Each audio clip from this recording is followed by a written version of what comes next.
Bon, d'abord, il faut se féliciter que des investisseurs nationaux et étrangers s'investissent dans la production de produits pharmaceutiques dans notre pays.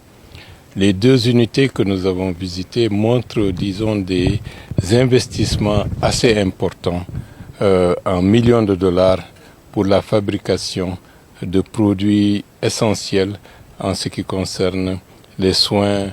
primaires et autres que les citoyens ont besoin.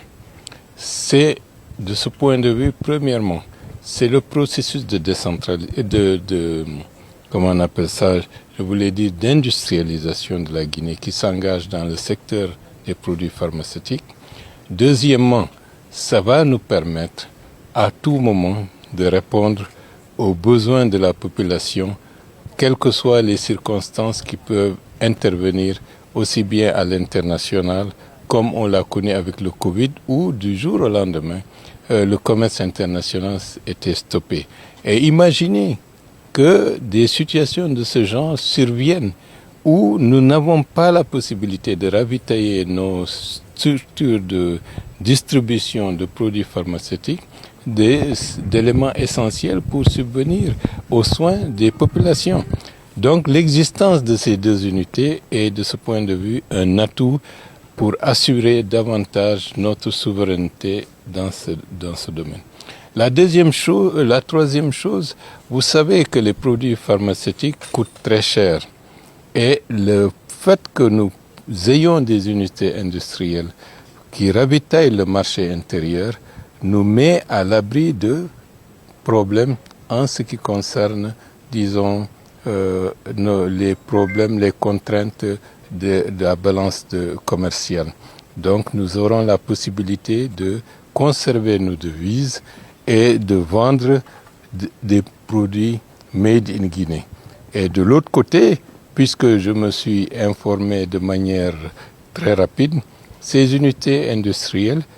pourront nous permettre d'exporter des produits pharmaceutiques made in Guinée dans les pays environnants et peut-être pas demain ou après-demain pour aller plus loin. Donc c'est un processus extrêmement important qui cadre parfaitement avec la vision stratégique du président de la République qui s'inscrit dans le cadre du programme Simandou 2040, à savoir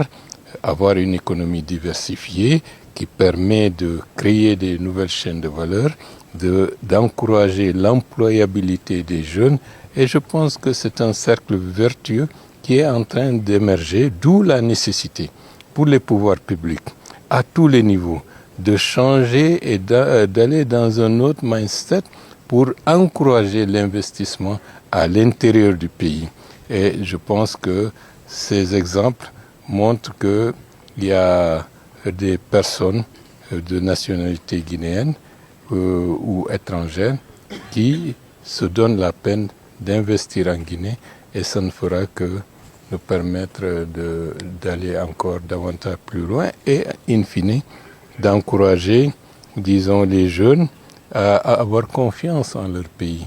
que progressivement, la question de l'emploi, qui est celle qui taraude la plupart des familles, progressivement, avec l'aide de Dieu, nous parviendrons à avoir des niveaux, disons, de création d'emplois de plus en plus de qualité.